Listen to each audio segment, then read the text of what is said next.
જગદીશ વિશ્વકર્માની મુશ્કેલીઓ જે છે એમાં વધારો થઈ શકે તેવા એંધાણ દર્શાઈ રહ્યા છે, કારણ કે એમના દ્વારા ગેનીબેનને લઈને જે વિવાદાસ્પદ નિવેદન આપવામાં આવ્યું હતું એને લઈને કોંગ્રેસ હવે પૂરજોશ વિરોધ કરી રહી છે અને મામલો જે છે હવે મેદાને પહોંચી ગયો છે. અને ત્યાં સુધી મામલો પહોંચ્યો છે કે જગદીશ વિશ્વકર્માના પૂતળા દહન સુધીના પ્રયાસો જે છે કોંગ્રેસ દ્વારા કરવામાં આવ્યા છે. વાવથરાથી પણ સમાચાર સામે આવી રહ્યા છે કે કોંગ્રેસે ચોક જે હતો ત્યાં બસ રોકીને પુરજોશ વિરોધ કર્યો છે. શું છે સમગ્ર વિગત જાણીએ આ અહેવાલમાં. જય હિન્દ, BSI ટીવી ન્યૂઝ પર આપની સાથે હું છું નિધિ ગઢવી.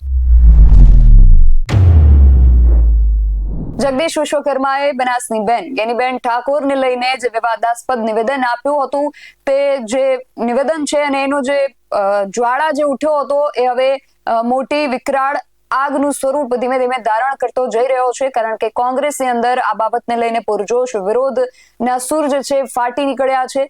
કોંગ્રેસ દ્વારા ઠેર ઠેર આ વિષયને લઈને અને ખાસ કરીને ઉત્તર ગુજરાતના જે જિલ્લાઓને તાલુકા મથકો છે ત્યાં વિરોધ કરવામાં આવી રહ્યો છે. વાવથરાથી સમાચાર સામે આવી રહ્યા છે કે જગદીશ વિશ્વકર્માનું જે નિવેદન હતું એને લઈને ઉગ્ર વિરોધના વંટોળ જે છે ત્યાં પણ ઉઠ્યા છે. કોંગ્રેસ દ્વારા 4 રસ્તાથી કલેક્ટર કચેરી સુધી એક વિશાળ રેલીનું આયોજન કરવામાં આવ્યું હતું. બનાસકાંઠા જિલ્લાના જે પ્રમુખ છે કોંગ્રેસના, એ સિવાય દિયોદરના પૂર્વ ધારાસભ્ય સહિત ખૂબ મોટી સંખ્યામાં કોંગ્રેસના જે કાર્યકર્તાઓ છે આ રેલીમાં જોડાયા હતા અને મહિલાઓની મોટી સંખ્યાએ રોડ બ્લોક કરી નાખ્યો હતો. જગદીશ વિશ્વકર્મા હાય હાયના નારા પણ લગાવવામાં આવ્યા હતા.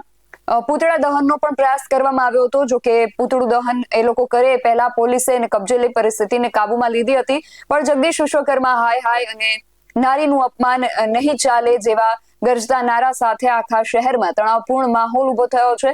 એ સિવાય ગઈકાલે પાલનપુરથી પણ સમાચાર સામે આવ્યા હતા, ત્યાં પણ પૂતળા દહનનો પ્રયાસ કરવામાં આવ્યો હતો. ખાસ કરીને કોંગ્રેસના જે મહિલા કાર્યકર્તાઓ છે એમાં ખૂબ આક્રોશ આ વિષયને લઈને જોવા મળી રહ્યો છે. મહિલા કોંગ્રેસ દ્વારા પાલનપુરની અંદર પણ પૂતળા દહનનો પ્રયાસ કરવામાં આવ્યો હતો અને જગદીશ વિશ્વકર્માનું પૂતળું લઈને લોકો ત્યાં પહોંચ્યા હતા. જો કે પોલીસે પૂતળું જે છે એ છીનવી લીધું હતું, એટલે પૂતળા દહનનો પ્રયાસ ત્યાં પણ નિષ્ફળ રહ્યો હતો. બંને જગ્યાએ વાવથરાદ અને પાલનપુરમાં બંને જગ્યાએ પૂતળા દહનનો પ્રયાસ કરવામાં આવ્યો, પરંતુ પોલીસે પૂતળું લઈ લીધું અને એમને પૂતળું દહન ના કરવા દીધું. પરંતુ ત્યાંથી વિરોધના જે દ્રશ્યો સામે આવી રહ્યા છે અને જે પ્રતિક્રિયાઓ સામે આવી રહી છે તેના પર કરીએ એક નજર.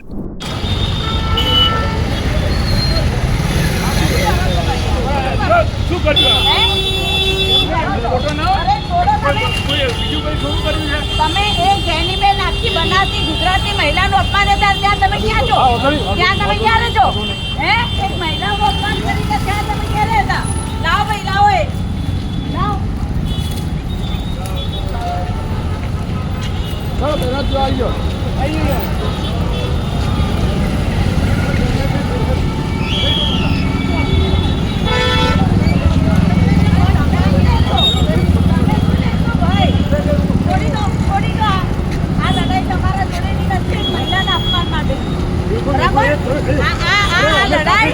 મહિલાઓના અપમાન માટે બિલકુલ ના થાય.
ભાજપના પ્રમુખ જગદીશભાઈ પંચાલ દ્વારા હમણાં જે ચૂંટણી પત્યા પછી બનાસની બેન ગુજરાતની સિંહણ અને ગાય માતાના મસીહા એવા બનાસની બેન ગેનીબેનનું અભદ્ર શબ્દ બોલી જે અપમાન કરવામાં આવી છે એના વિરોધમાં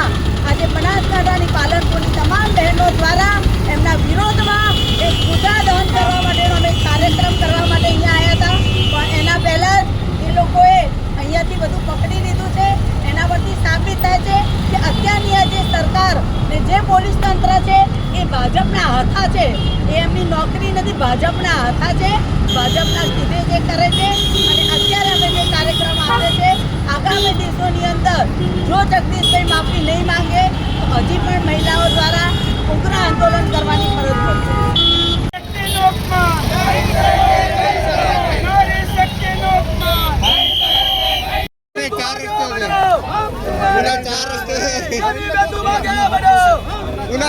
તો કોંગ્રેસ દ્વારા જગદીશ વિશ્વકર્મા હાયના નારા લાગી રહ્યા છે. જગદીશ વિશ્વકર્મા માફી માંગે એવી માંગણી જે કરવામાં આવી રહી છે. હવે આ સમગ્ર વિષયને ભાજપ કઈ રીતે પ્રતિકાર આપે છે, જગદીશ વિશ્વકર્મા આમાં આગળ જતા શું પગલા લે છે, માફી માંગે છે કે કેમ, જો માંગે છે તો એની કેવી અસર થાય છે, જો નથી માંગતા તો એની શું અસર થાય છે, એ ખાસ જોવાનું રહેશે. તમારું આ સમગ્ર વિષયને લઈને શું માનવું છે અમને કમેન્ટ કરીને ચોક્કસથી જણાવજો. આવા જ વધુ અહેવાલો સાથે મળતા રહીશું. તમે મારી યુટ્યુબ ચેનલને સબસ્ક્રાઇબ કરવાનું અને અમને ફેસબુક અને ઇન્સ્ટાગ્રામ પર ફોલો કરવાનું ભૂલશો નહીં. બાકી અવનવી અપડેટ્સ માટે આપ જોતા રહો BSI ટીવી ન્યૂઝ. નમસ્કાર.